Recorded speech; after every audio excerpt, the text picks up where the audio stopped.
Okay, the BBC has announced that Freddie Flintoff will be hosting Top Gear.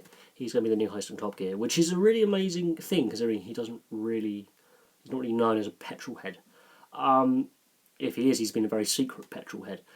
The thing is, this is raising a question. Normally I would put this on the other channel because, the history buffing, I do TV, reviews and film reviews and game reviews and things like that. But Freddie Flintoff is a sportsman and someone I grew up watching on TV. Winning the Ashes in 2005, winning the Ashes in 2009, I grew up as a teenager watching Freddie Flintoff play at the highest level for England. And this raises a question about the career path that sportsmen take post-retirement from the sport that they have given their all for. He hasn't stayed involved in cricket post-retirement. He came out of retirement briefly to play T20 and then retired again. But he hasn't taken up a coaching role. If he's got a mentoring role, it's not full-time and it's not permanent. He's not a permanent cricketing commentator, although he has guested on Test Match Special and other cricket-related media. He has had guest spots, but nothing permanent.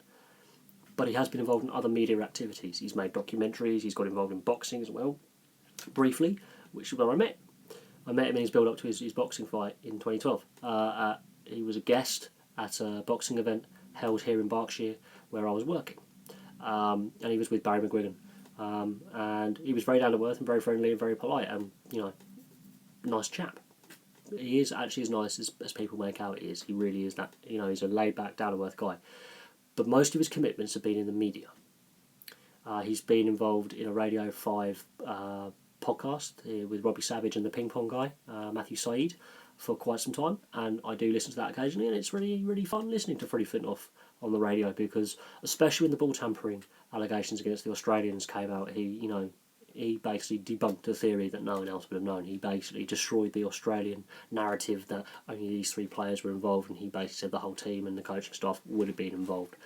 So there is that. He's done a lot of charity work, a lot of TV presenting, like League of Their Own, but he hasn't actively been involved in cricket.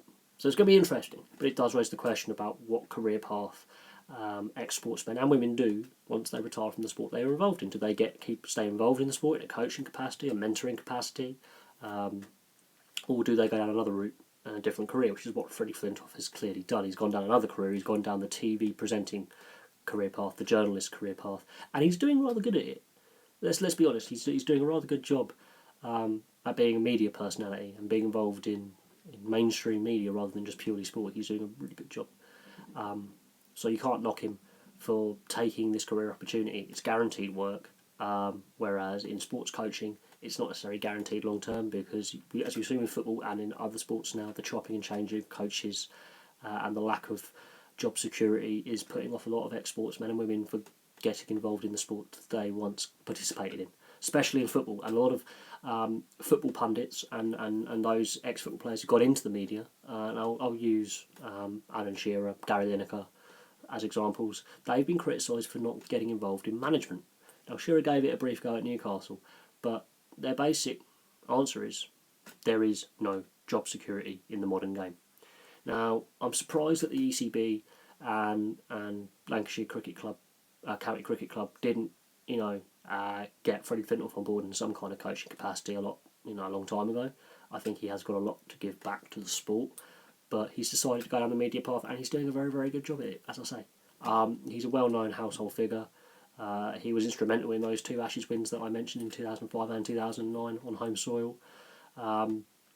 And he's a well-known figure, and obviously the BBC have realised this and have decided to put him as the new host of Top Gear. Whether it works out on Top Gear is another thing, but Freddie Flintoff is one of those kind of characters who will give anything a go, as proven by his track record post-retirement. He's done a lot of charity work, a lot of TV work. He's that type of guy who will give anything a go. But it does raise the question about whether sports can retain ex-sports stars in coaching capacities and in giving back to the sport that they once played.